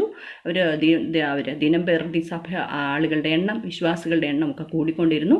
അങ്ങനെ അവിടെ നിന്ന് അവരവിടെ ശുശ്രൂഷിച്ചുകൊണ്ടിരിക്കുമ്പോൾ ആസിയയിൽ ഇനി വചനം തുടർന്ന് പ്രസംഗിക്കേണ്ട എന്ന് പരിശുദ്ധാത്മാവ് അവരെ വിലക്കുകയാൽ അവരവിടം വിട്ടിട്ട് ഫ്രുഗ്യ, ഗലാത്യ ദേശങ്ങളിലേക്ക് സഞ്ചരിക്കുന്നതായിട്ട് നമുക്ക് മനസ്സിലാക്കാൻ സാധിക്കുന്നു. അങ്ങനെ ഇനി നമ്മൾ പഠിക്കാൻ പോകുന്ന നേരത്തെ സഞ്ചരിച്ച സ്ഥലങ്ങളല്ലാതെ പുതുതായിട്ട് സഞ്ചരിച്ച സ്ഥലങ്ങളാണ്. അതിൽ പ്രധാനപ്പെട്ട ആദ്യത്തെ സ്ഥലമാണ് ഏഷ്യ മൈനറിലെ ഗലാത്യ. അപ്പം ആസിയയിൽ ഇനി വചനം പ്രസംഗിക്കേണ്ടെന്ന് പരിശുദ്ധാത്മാവ് വിലക്കിയാൽ അവരടുത്ത സ്ഥലത്തേക്ക് അടക്കുകയാണ്. അത് ഏഷ്യ മൈനറിലെ ഗലാത്യയാണ്. അവിടെ വെച്ച് അപ്പോസ്തലന് ചില ശാരീരികമായ ചില പ്രയാസങ്ങൾ ഉണ്ടായതായിട്ടാണ് തിരുവചനത്തിൽ എഴുതിയിരിക്കുന്നത്. അതിനുശേഷം അവരവിടുന്ന് മുസ്യ കടന്ന് ത്രോവാസ് എന്ന സ്ഥലത്തെത്തി. ഗലാത്യയിൽ നിന്നും 900 മൈൽ കരമാർഗം സഞ്ചരിച്ച് ഏഷ്യ ഭൂഖണ്ഡത്തിൻ്റെ വടക്കു പടിഞ്ഞാറ് ഭാഗത്തുള്ള ചരിത്രപ്രസിദ്ധമായ ത്രോവാസിൽ എത്തി എന്നാണ് പറയുന്നത്. ഇവിടെ നിന്ന് പടിഞ്ഞാറോട്ട് നോക്കിയാൽ യൂറോപ്പിൻ്റെ തീരം കാണാം എന്നാണ് നമുക്ക് മനസ്സിലാക്കാനായിട്ട് നമ്മുടെ പുസ്തകത്തിൽ എഴുതിയിരിക്കുന്നത്. അപ്പം ഇവിടെ വെച്ച് മറ്റൊരു പ്രധാനപ്പെട്ട ഒരു സംഗതി ഉണ്ടാകുന്നത് എന്നാണെന്ന് വെച്ചാൽ പൗലോസിന് ഒരു ദർശനമുണ്ടായി. എന്താണ് ദർശനത്തിൽ പൗലോസ് ഇപ്രകാരം കാണുകയാണ്. മക്കദോന്യക്കാരനായ ഒരു പുരുഷൻ തൻ്റെ അടുക്കൽ നിൽക്കുന്നു. അദ്ദേഹം പറയുന്നു, ഞങ്ങളെ കടന്നു വന്ന് ഞങ്ങളെ സഹായിക്കാം എന്ന് പറയുന്ന, തന്നോട് അപേക്ഷിക്കുന്ന ഒരു ദർശനം പൗലൂസ് കാണാനായിട്ട് ഇടയായി തീർന്നു. അപ്പോൾ പൗലൂസിന് യൂറോപ്പിനെ പറ്റിയുള്ള ആ ദർശനം അദ്ദേഹത്തിൻ്റെ മനസ്സിൽ മറ്റുള്ളവരുടെ ഇടയിലേക്കും സുവിശേഷമായി പോകണം എന്നുള്ള കാര്യത്തിൽ പൗലൂസിന് ഒന്നുകൂടെ ഒരു ഉറപ്പ് കിട്ടുകയും അവൻ അവിടെ നിന്നും അവൻ്റെ അടുത്ത സ്ഥലത്തേക്ക് യാത്ര പുറപ്പെടുന്നതായിട്ടാണ് നമുക്ക് കാണാനായിട്ട് സാധിക്കുന്നതിനാണ്. അങ്ങനെ പൗലൂസിന് അവിടെ വെച്ച് ഉണ്ടായതാണ് മക്കദോന്യ വിളി എന്ന പേരിൽ അറിയപ്പെടുന്നത്. ഇങ്ങനെ അവിടെ വെച്ച് പൗലോസിൻ്റെ കൂടെ യാത്രാ സംഘത്തോടൊപ്പം ചേർന്ന വ്യക്തിയാണ് ലൂക്കോസ്. ഈ ലൂക്കോസാണ് അപ്പോസ്തല പ്രവൃത്തികളുടെ എഴുത്തുകാരൻ. ലൂക്കോസിൻ്റെ സുവിശേഷം എഴുതിയ ലൂക്കോസും യാത്രാ സംഘത്തോടൊപ്പം ചേരുന്നതായിട്ട് നമുക്ക് മനസ്സിലാക്കാം. അപ്പം യാത്ര പുറപ്പെട്ടപ്പോൾ ഷീലാസ് ലുസ്ത്രയിൽ വെച്ച് തിമോഥെയോസ് എന്ന ക്രിസ്തു ശിഷ്യനും കൂടെ ഇവരോടൊപ്പം കൂടി ഇപ്പം ഇവിടെ ത്രോവാസിൽ വന്നിട്ട് ലൂക്കോസും ഈ യാത്രാ സംഘത്തോടൊപ്പം കൂടുന്നു. ഇനി യാത്രാസംഘം യൂറോപ്പിലേക്ക് പുറപ്പെടുന്നു. അങ്ങനെ മക്കദോന്യ പ്രൊവിൻസിലെ യൂറോപ്പിലേക്ക് സുവിശേഷ സംഘം യാത്ര പുറപ്പെടുന്നു. അങ്ങനെ അവരാദ്യമായിട്ട് യൂറോപ്പിൽ എത്തിച്ചേർന്ന സ്ഥലത്തിൻ്റെ പേരാണ് ഫിലിപ്പി എന്ന പട്ടണത്തിലാണ് അവർ സുവിശേഷവുമായിട്ട് എത്തിച്ചേർന്നത്. ഫിലിപ്പി യൂറോപ്പിലെ മാസിഡോണിയയിലെ ഒരു പ്രധാനപ്പെട്ട പട്ടണമാണ്. ഫിലിപ്പിയെ പറ്റി പറയുന്നത് മഹാനായ അലക്സാണ്ടർ ചക്രവർത്തിയുടെ ജന്മസ്ഥലമാണ് ഈ ഫിലിപ്പി എന്ന് പറയുന്ന പട്ടണം. അലക്സാണ്ടറിൻ്റെ പിതാവായ ഫിലിപ്പ് രാജാവാണ് ഈ പട്ടണം പണി കഴിപ്പിച്ചത്. എന്നാൽ പിൽക്കാലത്ത് റോമൻ ആക്രമണത്തോടുകൂടെ അത് ഒരു റോമൻ കോളനിയായി തീർന്നു. അപ്പം അവിടെ യഹൂദന്മാർ അധികം ഇല്ലാതിരുന്ന ഒരു സ്ഥലമായതിനാൽ അവിടെ സിനഗോഗുകളൊക്കെ കുറവായിരുന്നു. അപ്പം ഫിലിപ്പ് രാജാവ് പണി കഴിപ്പിച്ച സ്ഥലമാണ്. എന്നാൽ പിൽക്കാലത്ത് റോമൻ ആക്രമണത്തിൽ ആ സ്ഥലം അത് ഒരു റോമൻ കോളനിയായിട്ട് മാറി. ഇപ്പോൾ അവിടെ യഹൂദന്മാർ അധികമില്ല, അതിനാൽ അവിടെ സിനഗോഗൊന്നുമില്ല. അങ്ങനെ അവിടെ യഹൂദന്മാർ പ്രാർത്ഥനയ്ക്കായിട്ട് കൂടി വന്നിരുന്നത് പട്ടണത്തിന് വെളിയിൽ പുഴവക്കത്ത് അവിടെ അവരൊരുമിച്ച് കൂടി വന്നിരുന്ന് പ്രാർത്ഥിക്കുക പതിവായിരുന്നു. അങ്ങനെ പൗലോസ് ഇപ്പം അവിടെ പുഴവക്കത്ത് നിൽക്കുമ്പോൾ ഒരു കൂട്ടം അദ്ദേഹത്തിൻ്റെ ആദ്യ പ്രസംഗത്തിൽ ഒരു കൂട്ടം സ്ത്രീകളാണ് അദ്ദേഹത്തിൻ്റെ പ്രസംഗം ശ്രവിക്കാനായിട്ട് ഇടയായി തീർന്നത്. അതിലെ ഒരു പ്രധാന വ്യക്തിയായിരുന്നു നമ്മൾ കേട്ടിട്ടുള്ളതാണ് ലുദിയ എന്ന വ്യക്തി. അവളായിരുന്നു പൗലോസിൻ്റെ പ്രസംഗം കേട്ട് യൂറോപ്പിൽ ഒന്നാമതായിട്ട് മാനസാന്തരപ്പെട്ട ഒരു ക്രിസ്തു ശിഷ്യ എന്ന് നമുക്ക് പറയാം. പ്രഥമ ക്രിസ്ത്യാനിയായിട്ട് വേദപുസ്തകത്തിൽ രേഖപ്പെടുത്തിയിരിക്കുന്നത് ലുദിയയുടെ പേരാണ്. ലുദിയയെ പറ്റി നമ്മൾ പഠിക്കുകയാണെങ്കിൽ ലുദിയ ഏഷ്യ മൈനറിലെ തുയ്തൈര എന്ന പട്ടണക്കാരത്തിയാണ്. അവൾ ഇപ്പം ഫിലിപ്പി പട്ടണത്തിൽ എന്താ ചെയ്യുന്നതെന്ന് വെച്ചാൽ അവൾ ഇവിടുത്തെ പട്ടു വ്യവസായിയാണ്. അവൾ അവിടുത്തെ ബിസിനസ് ലേഡിയാണ് എന്ന് പറയുന്നത്. രക്താംബരം വിൽക്കുന്നവളുമായ ലുദിയ എന്നാണ് പറയുന്നത്. ലുദിയായും പൗലോസിൻ്റെ ഈ പ്രസംഗം സശ്രദ്ധം കേട്ടുകൊണ്ടിരുന്നു. അങ്ങനെ കേട്ടുകൊണ്ടിരുന്നപ്പോൾ പരിശുദ്ധാത്മാവ് അവളുടെ ഹൃദയം തുറന്നു. അവൾ സുവിശേഷത്തിൽ വിശ്വസിക്കാനായിട്ട് ഇടയായി തീർന്നു. അവൾ മാത്രമല്ല, അവളും അവളുടെ കുടുംബവും സുവിശേഷത്തിൽ വിശ്വസിച്ചു, സ്നാനപ്പെട്ടു. അതിന് ശേഷം അവരെന്താ ചെയ്തതെന്നറിയാമോ? അവളുടെ ഹൃദയം ദൈവത്തിന് തുറന്നു കൊടുത്തതുപോലെ കർത്താവിൻ്റെ ഈ ദാസന്മാർക്ക് പ്രവർത്തിക്കാനായിട്ട് അവളുടെ ഭവനവും തുറന്നു കൊടുക്കും. അങ്ങനെ യൂറോപ്പിലെ പ്രഥമ ക്രിസ്ത്യാനിയായിട്ട് ലുദിയ മാറ്റപ്പെടുന്നു. അതാണ് ഫിലിപ്പി പട്ടണത്തിൽ വെച്ച് സംഭവിച്ച ഒന്നാമത്തെ സംഭവം. അപ്പം യൂറോപ്പിൽ ആദ്യമായിട്ട് സുവിശേഷം എത്തിച്ച സ്ഥലമാണ് ഫിലിപ്പി. അവിടുത്തെ യൂറോപ്പിലെ പ്രഥമ ക്രിസ്ത്യാനിയാണ് ലുദിയ എന്ന സ്ത്രീ. അവളുടെ ജന്മസ്ഥലം അവൾ തുയ്തൈര, ഏഷ്യ മൈനറിലുള്ള തുയ്തൈര എന്ന പട്ടണക്കാരത്തിയാണ്. അവളിപ്പോൾ ഫിലിപ്പിയിലെ പട്ടു വ്യവസായിയാണ്. അവൾ രക്താംബരം വിൽക്കുന്ന കച്ചവടം ചെയ്തുകൊണ്ടിരിക്കുന്ന ഒരു ബിസിനസ് ലേഡിയാണ് അവൾ. അപ്പം അത്രയും നിങ്ങൾക്ക് മനസ്സിലായല്ലോ. അങ്ങനെ ലുദിയയുടെ മാനസാന്തരം. അതേ തുടർന്ന് അവർ ദിവസവും അങ്ങനെ പ്രാർത്ഥനാ സ്ഥലത്തേക്കൊക്കെ പോയിക്കൊണ്ടിരുന്ന സമയത്ത് അവിടെ വേറൊരു സംഭവം നടക്കുന്നതായിട്ട് നമുക്ക് കാണാൻ സാധിക്കും. എന്താണെന്ന് വെച്ചാൽ അവിടെ വെളിച്ചപ്പാടത്തിയായിട്ട് ലക്ഷണം പറയുന്ന ഒരു സ്ത്രീ ഉണ്ടായിരുന്നു. പൗലോസും ശീലാസും ഒക്കെയും പ്രാർത്ഥനാ സ്ഥലത്തേക്ക് പോകുമ്പോൾ ഈ സ്ത്രീ ഒരു ദിവസം ഇവരെ കണ്ടിട്ട് പറയുക, ഇതാ അത്യുന്നതനായ ദൈവത്തിൻ്റെ ദാസന്മാർ, രക്ഷാമാർഗം നിങ്ങളോട് അറിയിക്കുന്നവർ എന്ന് പറഞ്ഞുകൊണ്ട് ആ സ്ത്രീ അവരോട് അവരെ പറ്റി പറയുന്നു. ഇങ്ങനെ പല പ്രാവശ്യം ഇങ്ങനെ സംസാരിച്ചപ്പോൾ പൗലോസിന് ഇഷ്ടപ്പെട്ടില്ല. പൗലോസ് മുഷിഞ്ഞ് തിരിഞ്ഞു നോക്കി അവളിലുള്ള ഭൂതത്തെ പൗലോസ് ശാസിക്കുന്നതായിട്ടാണ് നമുക്ക് കാണുന്നത്. അങ്ങനെ അവൾക്ക് സുബോധം വന്നു. എന്നാൽ അവിടെ അതൊരു പ്രശ്നത്തിലേക്കാണ് കൊണ്ടുചെന്നെത്തിച്ചത്. എന്താണെന്ന് വെച്ചാൽ അവിടെ യജമാനന്മാർ ഇവളിൽ കൂടെ ഈ വെളിച്ചപ്പാടത്തിയായിട്ട് ലക്ഷണം പറഞ്ഞ് വളരെ ലാഭം ഉണ്ടാക്കിക്കൊണ്ടിരുന്ന ഒരു സന്ദർഭമായിരുന്നു. ആ ലാഭത്തിനുള്ള ആശ അത് പോയി എന്ന് കണ്ടിട്ട് അവരുടെ യജമാനന്മാരെന്ത് ചുറ്റി അവർക്കെതിരെയായിട്ട് പ്രശ്നം ഉണ്ടാക്കി. അവർ പറയുക, ഇവൻ അവർക്കെതിരെ അവനെതിരെ ഉന്നയിച്ച ആരോപണം എന്താ വെച്ചാൽ വേറെ ആചാരങ്ങൾ പ്രസംഗിക്കുന്നു, റോമക്കാരായ നമുക്ക് മനസ്സിലാക്കാൻ പറ്റാത്ത വേറെ കാര്യങ്ങളൊക്കെയാണ് അവരിവിടെ പറയുന്നത് എന്നൊക്കെ പറഞ്ഞ് വലിയ ലഹള ഉണ്ടാക്കി നഗരത്തിലുള്ള ആളുകളെയൊക്കെ അവർക്കെതിരായിട്ട് തിരിച്ച് അങ്ങനെ വളരെ അടി കൊണ്ടു എന്നൊക്കെയാണ് പറയുന്നത്. അവരെ വളരെ അടിപ്പിച്ച ശേഷം പൗലോസിനെയും ശീലാസിനെയും പിടിച്ച് കാരാഗൃഹത്തിൽ ആക്കി. അങ്ങനെ അവരെ കാരാഗൃഹ പ്രമാണിയോട് പറഞ്ഞു, ഇവരെ വളരെ സൂക്ഷ്മമായിട്ട് അവരെ കാത്തുകൊള്ളണം എന്ന് പറഞ്ഞ് അവരെ കാരാഗൃഹ പ്രമാണിയെ ഏൽപ്പിച്ചു. അങ്ങനെ അവനെ അകത്തെ കാരാഗൃഹത്തിലാക്കി കാൽ ആമത്തിലിട്ട് പൂട്ടി എന്നാണ് നമുക്ക് തിരുവചനത്തിൽ വായിക്കാൻ സാധിക്കുന്നത്. അങ്ങനെ അകത്തെ കാരാഗൃഹത്തിൽ പൗലോസും ശീലാസും ഇപ്പം ഇങ്ങനെ കിടക്കുകയാണ്. എന്നാൽ അർദ്ധരാത്രിയായപ്പോഴേക്ക് പൗലോസും ശീലാസും ദൈവത്തെ പാടി സ്തുതിക്കുന്ന ഒരു കാഴ്ച നമുക്ക് കാണുവാൻ. ഇത്രയും ബന്ധനത്തിലായിരുന്നെങ്കിലും പ്രയാസത്തിലായിരുന്നെങ്കിലും പ്രതിസന്ധിയിലായിരുന്നെങ്കിലും അവർ കാരാഗൃഹത്തിൻ്റെ ഉള്ളിലും ഈ സ്വാതന്ത്ര്യത്തിൻ്റെ നടുവിലും അവർ കർത്താവിനെ പാടി സ്തുതിക്കുന്ന ഒരു കാഴ്ച നമുക്ക് കാണാനായിട്ട് സാധിക്കുന്നു. അതിന് ശേഷം അവിടെ ഒരു സംഭവിക്കുന്നത് എന്നാണെന്ന് വെച്ചാൽ കാരാഗൃഹത്തിൽ വലിയൊരു ഭൂകമ്പമുണ്ടായി. പെട്ടെന്ന് വലിയൊരു ഭൂകമ്പമുണ്ടായി. കാരാഗൃഹത്തിൻ്റെ അടിസ്ഥാനങ്ങൾ കുലുങ്ങി, വാതിൽ തുറന്നു, ചങ്ങലകൾ അഴിഞ്ഞു വീണു. എല്ലാ തടവുകാരും എന്നാൽ തടവുകാരൊന്നും അവിടെ നിന്ന് അവർ സ്വസ്ഥാനങ്ങളിൽ തന്നെ ആയിരുന്നു. എന്നാൽ കാരാഗൃഹ പ്രമാണി വിചാരിച്ചു തടവുകാരെല്ലാവരും ഓടിപ്പോയി കാണും എന്ന് വിചാരിച്ചുകൊണ്ട് കാരാഗൃഹ പ്രമാണി വാളൂരി സ്വയമായിട്ട് കൊല്ലുവാനായിട്ട് അവിടെ തുനിയുന്നതായിട്ട് നമുക്ക് കാണാനായിട്ട് സാധിക്കുന്നു. എന്നാൽ പൗലോസ് പറയുന്നു, നിനക്ക് ഒരു ദോഷവും ചെയ്യരുത്, ഞങ്ങൾ എല്ലാവരും ഇവിടെ തന്നെ ഉണ്ടല്ലോ എന്നാണ് പൗലോസ് പറയുന്നത്. പെട്ടെന്ന് കാരാഗൃഹ പ്രമാണി വെളിച്ചം ചോദിച്ചുകൊണ്ട് അകത്തേക്ക് വെളിച്ചവുമായിട്ട് അകത്തേക്ക് കടന്നു വന്ന് അവരുടെ കാൽക്കൽ വീണ് അവരോട് പറയുന്ന, യജമാനന്മാരെ, രക്ഷ പ്രാപിപ്പാൻ ഞാൻ എന്ത് ചെയ്യണം എന്ന് അവരോട് ചോദിക്കുന്നു.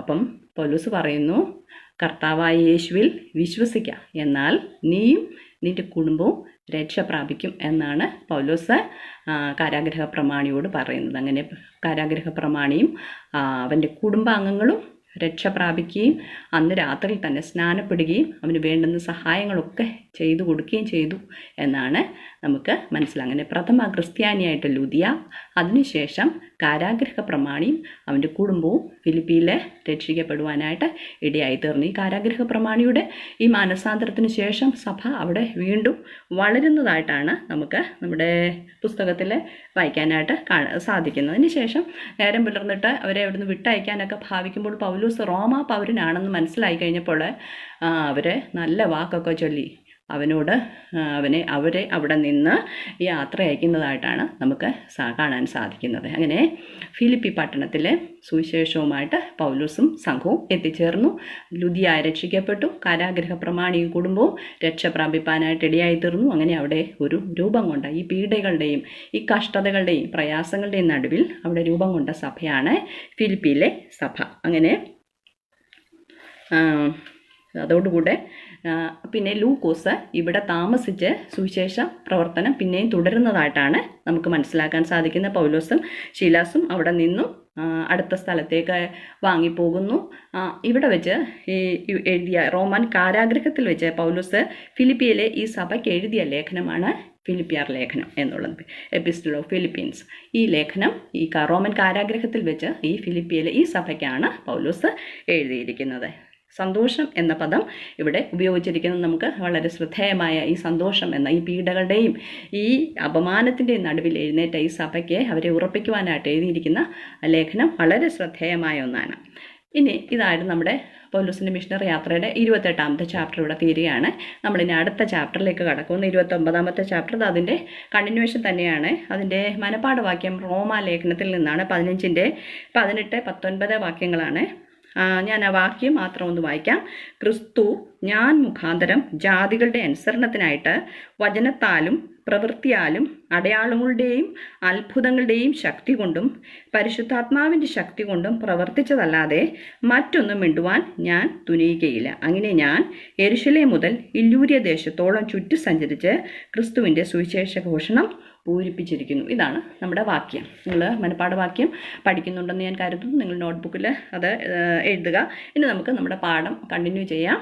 അങ്ങനെ പൗലോസും യാത്രാ സംഘവും യാത്ര ചെയ്ത് അടുത്ത സ്ഥലത്തേക്ക് യാത്ര പുറപ്പെട്ടു. അതാണ് അവരെത്തിച്ചേർന്ന സ്ഥലമാണ്, യൂറോപ്പിലെ 2ാമത്തെ സ്ഥലമാണ് തെസ്സലോനിക്ക എന്ന സ്ഥലത്താണ് അവരെത്തിച്ചേർന്നത്. നമുക്ക് ആ തെസ്സലോനിക്കയുടെ അല്പചരിത്രം നമ്മുടെ പുസ്തകത്തിൽ പറഞ്ഞിട്ടുണ്ട്. ഫിലിപ്പിയിൽ നിന്നും 100 മൈൽ യാത്ര അകലെയാണ് ഈ തെസ്സലോനിക്ക പട്ടണം. തെസ്സലോനിക്ക പട്ടണത്തിൻ്റെ 1ാമത്തെ പേര് തെർമ എന്നുള്ള പേരായിരുന്നു. തെസ്സലോനിക്ക പട്ടണത്തിൻ്റെ ചരിത്രത്തിൽ ഇങ്ങനെയാണ് പറഞ്ഞിരിക്കുന്നത്. തെർമ എന്നായിരുന്നു തെസ്സലോനിക്ക പട്ടണത്തിൻ്റെ 1ാമത്തെ പേര്. അത് തെസ്സലോനിക്ക എന്ന് പറയുന്നത് മാസിഡോണിയയുടെ തലസ്ഥാന പട്ടണമായിരുന്നു.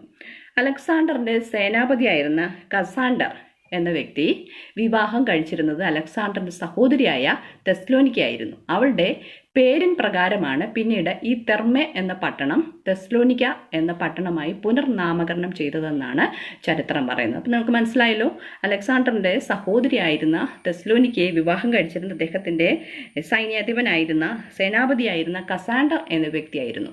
അങ്ങനെ അവളുടെ പേരിൻ പ്രകാരമാണ് ഈ തെർമെ എന്ന പട്ടണത്തിനെ പുനർനാമകരണം ചെയ്ത് തെസ്സലോനിക്ക എന്ന് പേരിട്ടതെന്നാണ് ചരിത്രം പറയുന്നത്. ഇവിടെ യഹൂദന്മാരുണ്ടായിരുന്നതുകൊണ്ട് ഇവിടെ സിനഗോഗ് ഉണ്ടായിരുന്നു. അങ്ങനെ പൗലോസ് ശബത്ത് തോറും സിനഗോഗിൽ പോയിട്ട് അവിടെ ചെന്ന് സുവിശേഷം, അവിടെ തിരുവെഴുത്തുകൾ പ്രസംഗിക്കുന്നതായിട്ട് നമുക്ക് കാണാൻ സാധിക്കും. 3 ശബത്തിൽ തുടർച്ചയായിട്ട് പൗലോസ് ഈ തെസ്സലോനിക്ക പട്ടണത്തിൽ ചെന്ന് സുവിശേഷം അറിയിക്കുന്നു. അങ്ങനെ അവിടെ അതിൻ്റെ ഫലമായിട്ട് അനേകർ, അവരിൽ ചിലരും ഭക്തിയുള്ള യവനന്മാരിൽ ഒരു വലിയ കൂട്ടവും മാന്യ സ്ത്രീകളിൽ അനേകരും വിശ്വസിച്ചതായിട്ടാണ് നമുക്ക് കാണാൻ സാധിക്കുന്നത്. ഇവിടെ പൗലോസ് പ്രസംഗിക്കുന്നു, യേശു തന്നെ ക്രിസ്തു എന്നവൻ തെളിയിച്ച് പ്രസംഗിക്കുന്നതായിട്ടാണ് നമുക്ക് വേദഭാഗങ്ങളിൽ നിന്ന് നമുക്ക് മനസ്സിലാക്കാനായിട്ട് സാധിക്കുന്നത്. അങ്ങനെ അവിടെ അനേകർ വിശ്വസിച്ചു.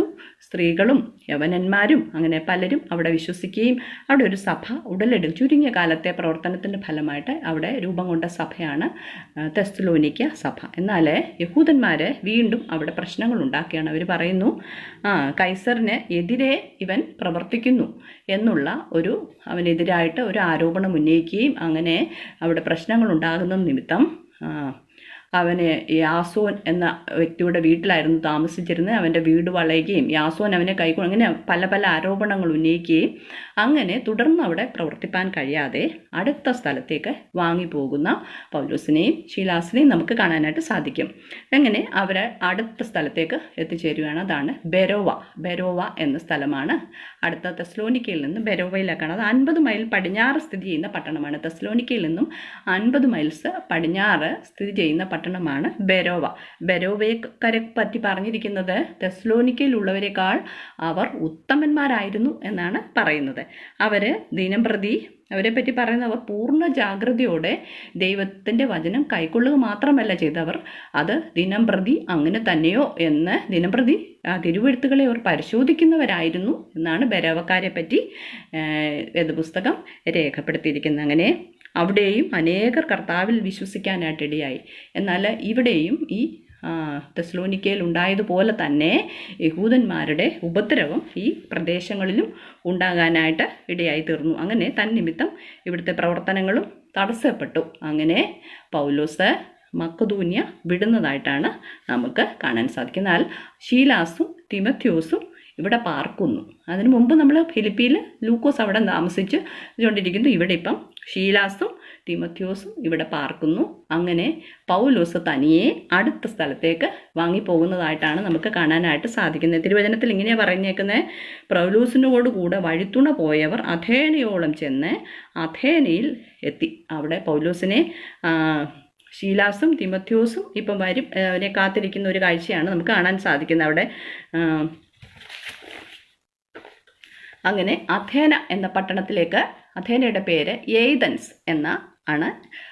പഴയ അഥേന ഏതൻസ് എന്ന പേരിൽ അറിയപ്പെടുന്ന ഒരു ഗ്രീക്ക് രാജ്യമാണിത്. അങ്ങനെ ബെരോവയിൽ നിന്നും 250 മൈൽ അകലെയായിരുന്നു അഥേന എന്ന ഈ പട്ടണം സ്ഥിതി ചെയ്തിരുന്നത്. അഥേനയുടെ പ്രത്യേകതകൾ നമുക്കൊന്ന് നോക്കാം. അഥേന അല്ലെങ്കിൽ ഏതൻസ് ലോകത്തിൻ്റെ വിജ്ഞാന കേന്ദ്രമായിട്ടായിരുന്നു അറിയപ്പെട്ടിരുന്നത്. ലോകത്തിൻ്റെ വിജ്ഞാന കേന്ദ്രമായിട്ടായിരുന്നു ഏതൻസ് അറിയപ്പെടുന്നത്. BC 5-ാം നൂറ്റാണ്ട് മുതൽ തന്നെ വളരെ സുപ്രസിദ്ധമായ ഒരു പട്ടണമാണ് ഏതൻസ് എന്ന് പറയുന്നത്.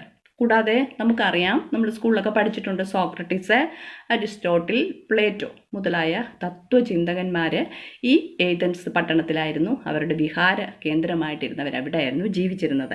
അത് കൂടാതെ ലോകത്തിൻ്റെ വിവിധ കോണുകളിൽ നിന്നും വിജ്ഞാനം തേടി ധാരാളം ആളുകൾ ഈ പ്രദേശങ്ങളിൽ വന്നിട്ടും ഈ ഏതൻസിൽ എത്തിയിട്ടും ഉണ്ടായിരുന്നു. അങ്ങനെ പുരാതന ലോകത്തിലെ വിജ്ഞാനത്തിൻ്റെ സ്ഥിരാകേന്ദ്രമായിട്ട് നിലകൊണ്ടിരുന്ന സ്ഥലമാണ് ഏതൻസ് അല്ലെങ്കിൽ അഥേന എന്ന ഈ സ്ഥലം. ഇവിടെയാണ് പൗലോസ് ഇപ്പോൾ സുവിശേഷവുമായിട്ട് നിൽക്കുന്നത്. ഈ ലോകത്തിൻ്റെ വിജ്ഞാന കേന്ദ്രമാണ് ഏതൻസെങ്കിൽ അവിടെ അതിന് മറ്റൊരു പ്രത്യേകത കൂടെയുണ്ട്. പൗലോസ് ചുറ്റും നടന്നു നോക്കിയപ്പോൾ പൗലോസ് കാണുന്ന കാഴ്ച വിഗ്രഹങ്ങൾ നിറഞ്ഞിരിക്കുന്ന ഒരു അഥേന പട്ടണം, ഒരു ഏതൻസ് പട്ടണമാണ് കാണുന്നത്. ഇതൊക്കെ കണ്ടപ്പോഴേക്കും പൗലോസിൻ്റെ ഉള്ളിൽ ചൂട് പിടിച്ചതായിട്ടാണ് നമുക്ക് കാണാനായിട്ട് കാണുന്നത്. അവൻ പള്ളിയിൽ ചെന്നും അവിടെ ചുറ്റി നടന്ന് അവിടെ കണ്ടവരോടൊക്കെയും ദൈവത്തിൻ്റെ വചനം പങ്കുവെക്കുന്നു. അപ്പം അവിടെ ഉണ്ടായിരുന്ന ചിലർ അവനോട് എതിർക്കുകയും വാദിക്കുകയും ചെയ്യുന്നു. അങ്ങനെ 2 കൂട്ടരെ പറ്റി അവിടെ പറയുന്നുണ്ട്. അവരുടെ പേരാണ് എപ്പിക്കൂര്യരും സ്തോയിക്കരുമായ തത്വചിന്തകർ. അങ്ങനെ 2 കൂട്ടർ അവനോട് എതിർത്ത് സംസാരിക്കുന്ന ഒരു കാഴ്ച നമുക്ക് അവിടെ കാണാനായിട്ട് കാണും. അവരാരാണെന്ന് നമുക്ക് ഒന്ന് നോക്കാം. അന്ന് അവിടെ നിലവിലുണ്ടായിരുന്ന 2 വ്യത്യസ്ത ചിന്താഗതിക്കാരായിരുന്നു ഈ എപ്പിക്കൂര്യരും സ്തോയിക്കരും. എപ്പിക്കൂര്യരെ പറ്റി പറയുന്നത് ഇങ്ങനെ, എപ്പിക്കൂറസ് എന്ന് അന്ന് BC 342 മുതൽ 270 വരെ ജീവിച്ചിരുന്ന ഒരു തത്വചിന്തകൻ്റെ അനുയായികളെയാണ് എപ്പിക്കൂര്യർ എന്ന പേരിൽ അറിയപ്പെടുന്നത്. എപ്പിക്കൂറസ് എന്ന് പറഞ്ഞ എന്നു പേരുള്ള ഒരു വ്യക്തി BC 342 മുതൽ 270 വരെയുള്ള കാലഘട്ടത്തിൽ അവിടെ ജീവിച്ചിരുന്നു. അദ്ദേഹത്തിൻ്റെ അനുയായികളെ പറയുന്ന പേരാണ് എപ്പിക്കൂര്യർ എന്നുള്ളത്. അവർ പഠിപ്പിച്ചിരുന്നത് ഇന്ന് കാണുന്നതെല്ലാം യാദൃശ്ചികവും താൽക്കാലികവുമാണെന്നും ഉല്ലാസമായിട്ട് ജീവിക്കുന്നതാണ് ജീവിതത്തിൻ്റെ ഏക ലക്ഷ്യം എന്നുമായിരുന്നു അവരുടെ പഠിപ്പിക്കൽ. നമ്മൾ കാണുന്ന കാര്യങ്ങളൊക്കെ താൽക്കാലികമാണ്, അതെല്ലാം യാദൃശ്ചികമാണ്. എന്നാൽ ഈ സന്തോഷത്തോട് ഉല്ലാസമായിട്ട് ഓരോ ദിവസം ജീവിക്കുക എന്നുള്ളതാണ് ജീവിതത്തിൻ്റെ പരമപ്രധാനമായ ലക്ഷ്യം എന്നായിരുന്നു അവർ പഠിപ്പിച്ചുകൊണ്ടിരുന്നത്. ഇപ്പോൾ മരണാനന്തര ജീവിതത്തിലോ ന്യായവിധി തുടങ്ങിയ കാര്യങ്ങളിലൊന്നും അത് പുച്ഛമായിരുന്നു. അവർക്കതിന് തീരെ താല്പര്യമില്ലാത്ത കാര്യങ്ങളായിരുന്നു. ഇനി നമുക്ക് അടുത്ത കൂട്ടരായിരുന്നു അവിടെ ഉണ്ടായിരുന്നത് സ്തോയിക്കർ. അത് സീനോ BC 362 മുതൽ 260 വരെയുള്ള കാലഘട്ടത്തിൽ അവിടെ ജീവിച്ചിരുന്ന മറ്റൊരു പണ്ഡിതനായിരുന്നു സീനോ എന്നുള്ള പണ്ഡിതൻ. അദ്ദേഹത്തിൻ്റെ അനുയായികളായിരുന്നു ഈ സ്തോയിക്കർ എന്നുള്ളവർ. അദ്ദേഹത്തിൻ്റെ പഠിപ്പിക്കൽ ഇപ്രകാരമായിരുന്നു. അവർ പഠിപ്പിച്ചിരുന്നത് എന്താണെന്ന് വെച്ചാൽ, സമസ്തവും ദൈവമെന്നും ഒന്നിനും മാറ്റം ഉണ്ടാകുന്നില്ല എന്നും സുഖം ദുഃഖം ഇവയൊക്കെയും കേവലം നമ്മുടെ ചിന്താഗതി മാത്രമാണെന്നുമാണ് അവർ പഠിപ്പിച്ചിരുന്നത്. അവർ പഠിപ്പിച്ചിരുന്നത് സമസ്തവും ദൈവമെന്നും ഒന്നിനും മാറ്റം ഉണ്ടാകുന്നില്ല എന്നും സുഖം ദുഃഖം എന്നൊക്കെ പറയുന്നത് നമ്മുടെ മനസ്സിൻ്റെ വെറും ചിന്താഗതി മാത്രമാണെന്നുമാണ് ഈ സ്തോയിക്കർ പഠിപ്പിച്ചത്. അങ്ങനെ ഇപ്പോൾ 2 കൂട്ടരാണ് അവിടെ ഉള്ളത്. ആരൊക്കെ? എപ്പിക്കൂര്യരും സ്തോയിക്കരുമായ 2 തത്വചിന്തകർ. അവരൊക്കെയും ഈ പൗലോസിൻ്റെ ഈ പ്രസംഗം കേൾക്കാനായിട്ട് അവർക്കും ഇഷ്ടമില്ലാത്ത കാര്യമായിരുന്നു മാനസാന്തരത്തെ പറ്റി കേൾക്കുന്നതും ന്യായവിധിയെ പറ്റി കേൾക്കുന്നതും പുനരുത്ഥാനം ഈ വക പഠിപ്പിക്കലൊന്നും അവർക്കും വളരെയൊട്ടും താല്പര്യമില്ലായിരുന്നു. അങ്ങനെ അവരും പൗലോസിനോട് വാദിക്കുന്നതായിട്ടാണ് നമുക്ക് കാണാൻ സാധിക്കുന്നത്. അങ്ങനെ ഈ സ്തോയിക്കരും തത്വചിന്തകരും എപ്പിക്കൂര്യരും ഇവരെല്ലാവരും കൂടെ പൗലോസിനെ ഒരു സ്ഥലത്ത് കൊണ്ടെത്തിച്ചു. ആ സ്ഥലത്തിൻ്റെ പേരാണ് അരയോപക കുന്ന്. അരയോപക കുന്നിൻ്റെ പ്രത്യേകത എന്താണെന്ന് വെച്ചാൽ, ഏതൻസിലെ വിദ്വൽ സദസ്സും കോടതിയും കൂടുന്ന ഇടം ഈ അരയോപക കുന്നാണ്. അപ്പം ഈ സ്തോയിക്കരും ഈ എപ്പിക്കൂര്യരും എല്ലാവരും കൂടെ പൗലോസിനെ കൊണ്ട് എത്തിച്ച സ്ഥലമാണ് ഈ അരയോപക കുന്ന്. സുപ്രസിദ്ധമായ അരയോപക കുന്ന് പ്രസംഗം ഇവിടെ വെച്ചാണ് പൗലോസ് നടത്തുന്നത്. അവരെ എല്ലാവരും കാത്തിരിക്കുക. അവർ പുസ്തകത്തിൽ ഇങ്ങനെ എഴുതിയിരിക്കുന്നത്, പൗലോസിനെ പറ്റി അവർ പറയുന്നത്, ഈ വിടുവായൻ എന്തു പറയാൻ പോകുന്നു, അവനെ പറഞ്ഞിരിക്കുന്ന അന്യദേവതകളെ ഘോഷിക്കുന്നവനെന്നാണ്, ഒരു നവീന ഉപദേശക്കാരനാണ്, ഈ അപൂർവ കാര്യങ്ങളെ ഞങ്ങളുടെ ചെവിയിൽ കടത്തുന്നവനാണ്. ഇങ്ങനെയൊക്കെയാണ് അവർ പൗലോസിനെ പറ്റി അവരുടെ ഒരു ചിന്ത. ഇങ്ങനെ അവരെല്ലാവരും അരയോപക കുന്നിന്മേൽ പൗലോസ് അവരോട് മറുപടി പറയാനായിട്ട്, അവരോട് സുവിശേഷം പറയാനായിട്ട് നിൽക്കുന്ന കാഴ്ച നമുക്ക് കാണാം. നമ്മുടെ പുസ്തകത്തിൽ സുപ്രസിദ്ധമായ ഈ ശ്രദ്ധേയമായ പ്രസംഗത്തിൽ പൗലോസ് പറഞ്ഞിരിക്കുന്ന ചില പ്രധാന കാര്യങ്ങൾ എടുത്തു പറഞ്ഞിട്ടുണ്ട്. നമ്മുടെ ടെക്സ്റ്റ് ബുക്കിൽ അത് പറഞ്ഞിട്ടുണ്ട്. ഒരു 7 കൂട്ടം കാര്യങ്ങളാണ് അതിൽ പറഞ്ഞിരിക്കുന്നത്. അപ്പോൾ അത് നമ്മുടെ പ്രസംഗകർക്കൊരു മോഡൽ എന്നുള്ള നിലയിൽ കൂടെയാണ്, പുറത്തുള്ളവരോട് സുവിശേഷം അറിയിക്കുമ്പോൾ ഒരു മോഡൽ എന്ന നിലയിൽ പൗലോസിൻ്റെ ഈ പ്രസംഗം നിലകൊള്ളുന്നു എന്നാണ് നമ്മുടെ പുസ്തകത്തിൽ രേഖപ്പെടുത്തിയിട്ട് ഇങ്ങനെ പറഞ്ഞിരിക്കുന്നത്. ഒന്നാമത് പൗലോസ് അവരെ വിളിക്കുന്നത്, അവരെ അതിഭക്തർ എന്നാണ് വിളിച്ചിരിക്കുന്നത്. അവരുടെ മതഭക്തിയെ പ്രശംസിച്ച് പ്രസംഗിക്കുന്ന ഒരു പൗലോസിനെ നമുക്ക് കാണാനായിട്ട് സാധിക്കും. അതിനുശേഷം പിന്നീട് പൗലോസ് നോക്കുമ്പോൾ അവിടെയൊക്കെ ഒരു വേലിക്കല്ലിൽ അജ്ഞാത ദേവൻ എന്നുള്ളൊരു വേലിക്കല്ല് കാണുന്നുണ്ടായിരുന്നു. അദ്ദേഹം പറയുന്ന ഈ അജ്ഞാത ദേവൻ എന്ന് പറഞ്ഞത് സർവ്വത്തെയും സൃഷ്ടിച്ച, സർവ്വത്തിൻ്റെയും സൃഷ്ടാവായ ദൈവമാണ് ഈ അജ്ഞാത ദൈവം എന്നാണ് പൗലോസ് അവിടെ പറയുന്നത്. പിന്നീട് തൻ്റെ പ്രസംഗത്തിലൂടെ അവരുടെ ഈ പൂജ അർപ്പണവും വിഗ്രഹ സേവയും ഇതൊക്കെയും നിരർത്ഥകമാണെന്ന് അദ്ദേഹം തെളിയിച്ച് പ്രസംഗിക്കുന്നു. തുടർന്ന് നാം ഉത്തരവാദിത്തപ്പെട്ടിരിക്കുന്നത് അവനുമായിട്ടാണെന്നും അതിനുശേഷം ഈ വ്യർത്ഥ കാര്യങ്ങളെ വിട്ട് മാനസാന്തരപ്പെടണമെന്നും ന്യായവിധി സുനിശ്ചിതമാണെന്നും ന്യായാധിപൻ യേശുക്രിസ്തുവാണെന്നും വളരെ തെളിവായി വ്യക്തമായിട്ട് അവരോട് പ്രസംഗിക്കുന്നു. മാനസാന്തരപ്പെട്ടാൽ അവൻ നിങ്ങളുടെ രക്ഷകനായി തീരും എന്നുള്ള കാര്യവും പൗലോസ് അവിടെ ഊന്നി പറയുന്നു. അങ്ങനെ ഒന്നാമതായിട്ട് അവരുടെ മതഭക്തിയെ അവർ പ്രശംസിച്ച് പ്രസംഗിക്കുന്ന ഒരു പൗലോസിനെ നമുക്ക് കാണാൻ സാധിക്കും. അതിനുശേഷം ഈ അജ്ഞാത ദേവൻ എന്ന വേലിക്കല്ലിലെ അജ്ഞാത ദൈവമാണ് സർവ്വത്തിൻ്റെയും സൃഷ്ടാവായ ദൈവമെന്നും തുടർന്ന് അവരുടെ പൂജാർപ്പണവും വിഗ്രഹ സേവയുമെല്ലാം വളരെ നിരർത്ഥകമാണെന്നും തെളിയിച്ച് പ്രസംഗിക്കുന്നു. നാം അവനുമായിട്ട് ഉത്തരവാദിത്തപ്പെട്ടിരിക്കുന്നു. ഈ വ്യർത്ഥ കാര്യങ്ങളെ വിട്ട് മാനസാന്തരപ്പെടണമെന്നും ന്യായവിധി സുനിശ്ചിതമാണെന്നും ന്യായാധിപൻ യേശുക്രിസ്തുവാണെന്നും മാനസാന്തരപ്പെട്ടാൽ അവൻ രക്ഷകനായി തീരും എന്നുമുള്ള കാര്യങ്ങളാണ് പൗലോസ് തൻ്റെ പ്രസംഗത്തിലൂടെ ഊന്നി പറഞ്ഞിരുന്നത്. സാധാരണ കേൾക്കാറുള്ളത് പോലെ 3 തരത്തിലുള്ള അവരിലെ പ്രതികരണമാണ് ഇവരിൽ നിന്നും ഉളവായത്. ചിലർ അവനെ പരിഹസിക്കുകയാണ് ചെയ്തത് ഈ പ്രസംഗം കേട്ടപ്പോൾ. എന്നാൽ ഒരു കൂട്ടർ പറഞ്ഞു, നമുക്ക് പിന്നീട് ഒരിക്കൽ ഇനി വീണ്ടും കേൾക്കാം, ഇനിയും പ്രസംഗം കേൾക്കാം എന്ന് പറഞ്ഞ് മറ്റൊരു കൂട്ടരും മാറ്റിവെച്ചു. എന്നാൽ അതിലെ ഒരു ചെറിയ കൂട്ടം സുവിശേഷത്തിൽ വിശ്വസിക്കുവാനായിട്ട് ഇടയായി തീർന്നു. ഇങ്ങനെയാണ് പൗലോസിൻ്റെ അരയോപക കുന്ന് പ്രസംഗത്തിൻ്റെ ഫലമായിട്ട്, അനന്തര ഫലമായിട്ട് അവിടെ സംഭവിച്ചത്. ചിലർ പരിഹസിച്ചു, മറ്റു ചിലർ നമുക്ക് ഇനി ഒരിക്കൽ കൂടെ ഈ വിഷയത്തെപ്പറ്റി വീണ്ടും കേൾക്കാമെന്ന് പറഞ്ഞപ്പോൾ മറ്റൊരു കൂട്ടൊരു ചെറിയ കൂട്ടം അവരിൽ വിശ്വസിക്കുന്നതായിട്ടാണ് നമുക്ക് കാണാൻ സാധിക്കുക. അങ്ങനെ വിശ്വസിച്ചതിൽ പ്രധാനിയാണ് അരയോപക സ്ഥാനിയായ ദിയോനുസ്യോസും ദമരിസ് എന്ന സ്ത്രീയും മറ്റു ചിലരും ഉണ്ടായിരുന്നു എന്നാണ് തിരുവചനം പറയുന്നത്. അരയോപകസ്ഥാനിയായ ദിയോനുസ്യോസും ദമരിസ് എന്ന സ്ത്രീയും മറ്റു ചിലരും സുവിശേഷത്തിൽ വിശ്വസിക്കാനായിട്ട് ഇടയായിത്തീർന്നു. അങ്ങനെ ലോകത്തിൻ്റെ അന്നത്തെ പുരാതന ലോകത്തിൻ്റെ വിജ്ഞാന കേന്ദ്രമായ ഏതൻസിൽ സുവിശേഷവുമായിട്ട് അപ്പോസ്തലൻ നിൽക്കുന്നു. അങ്ങനെ അവിടെ നിന്നും അടുത്ത സ്ഥലത്തേക്ക്, ഏതൻസിൽ നിന്നും അടുത്തൊരു സ്ഥലത്തേക്ക് പൗലോസ് നീങ്ങുന്നു. അത് മറ്റൊന്നുമല്ല, നമ്മൾ കേട്ടിട്ടുള്ള സ്ഥലമാണ് കോരിന്ത് എന്ന പട്ടണത്തിലേക്ക് പൗലോസ് സുവിശേഷവുമായിട്ട് നീങ്ങുന്നു. നമുക്കറിയാം, നമ്മൾ പഠിച്ചു, ഏതൻസ് ലോകത്തിൻ്റെ വിജ്ഞാന കേന്ദ്രമായി നിലകൊള്ളുന്നു എങ്കിൽ കോരിന്ത് ഈ കോരിന്ത് അതിൻ്റെ വാണിജ്യ സാമ്പത്തിക കേന്ദ്രമായിട്ടാണ് നിലകൊള്ളുന്നത്. വാണിജ്യ സാമ്പത്തിക കേന്ദ്രമായിട്ട് നിലകൊള്ളുന്ന സ്ഥലമാണ് കോരിന്ത് എന്ന പട്ടണം. അതിൻ്റെ തലസ്ഥാന നഗരം, ക്യാപിറ്റൽ സിറ്റി കെംക്രയാണ്. കടൽ മാർഗം ഒരു ദിവസം യാത്ര ചെയ്താൽ ഏതൻസിൽ നിന്നും ഇവിടെ എത്തിച്ചേരുവാൻ ഇടയായിത്തീരും. വളരെ സമ്പൽ സമർത്ഥമായിട്ടുള്ള ഒരു പട്ടണമാണ്. അത് വാണിജ്യ തലസ്ഥാനമാണല്ലോ. അപ്പം അവിടെ വളരെ സമ്പൽ സമൃദ്ധമായ ഒരു പട്ടണമാണ്. അപ്പോൾ വിജ്ഞാന കേന്ദ്രത്തിൽ സുവിശേഷം അറിയിച്ച അനന്തരം ഇവിടെ എത്തിച്ചേർന്നിരിക്കുന്നത് എവിടെയാ? വാണിജ്യ കേന്ദ്രത്തിലും സുവിശേഷം അറിയിക്കാനായിട്ട് എത്തിച്ചേർന്നിരിക്കുക. അങ്ങനെ കടൽ മാർഗം ഒരു ദിവസം യാത്ര ചെയ്ത് ഈ സമ്പൽ സമർത്ഥമായ ഈ പട്ടണത്തിൽ എത്തിയിരിക്കുക. എന്നാൽ അതിന് മറ്റൊരു പ്രത്യേകതയുണ്ട്. എന്താണെന്നോ? ധാർമ്മികമായിട്ട് വളരെ അധപ്പതിച്ച ഒരു പട്ടണമായിരുന്നു ഈ കോരിന്ത് എന്ന പട്ടണം.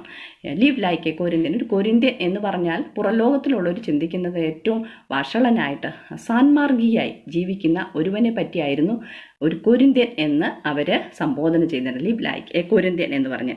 കൂടാതെ ഗ്രീക്ക് ദേവതയായ അഫ്രൊഡൈറ്റിസിൻ്റെ കുപ്രസിദ്ധി ആർജിച്ച ക്ഷേത്രവും ഈ കോരിന്ത് പട്ടണത്തിൽ ഉണ്ടായിരുന്നു. അതിനെപ്പറ്റി പറഞ്ഞിരിക്കുന്നത് 1000 ദേവദാസിമാർ ആ പട്ടണത്തിൽ താമസിച്ചിരുന്നു എന്നാണ് പറഞ്ഞിരിക്കുന്നത്. അഫ്രൊഡൈറ്റിസിൻ്റെ ക്ഷേത്രവും അഫ്രൊഡൈറ്റിൻ്റെ കുപ്രസിദ്ധമായ ക്ഷേത്രവും ഈ കോരിന്ത് പട്ടണത്തിൽ ഉണ്ടായിരുന്നു. 1000 ദേവദാസിമാർ അവിടെ അങ്ങനെ ധാർമ്മികമായിട്ട് വളരെ അധപ്പതിച്ച, എന്നാൽ പുരാതന ലോകത്തിലെ വാണിജ്യ കേന്ദ്രങ്ങളിൽ ഒന്നായ, സാമ്പത്തിക കേന്ദ്രങ്ങളിൽ ഒന്നായിട്ട് നിൽക്കുന്ന ഈ കോരിന്ത് പട്ടണത്തിൽ സുവിശേഷവുമായിട്ട് നമ്മുടെ പൗലോസ് ഇപ്പോൾ എത്തി നിൽക്കുന്നു.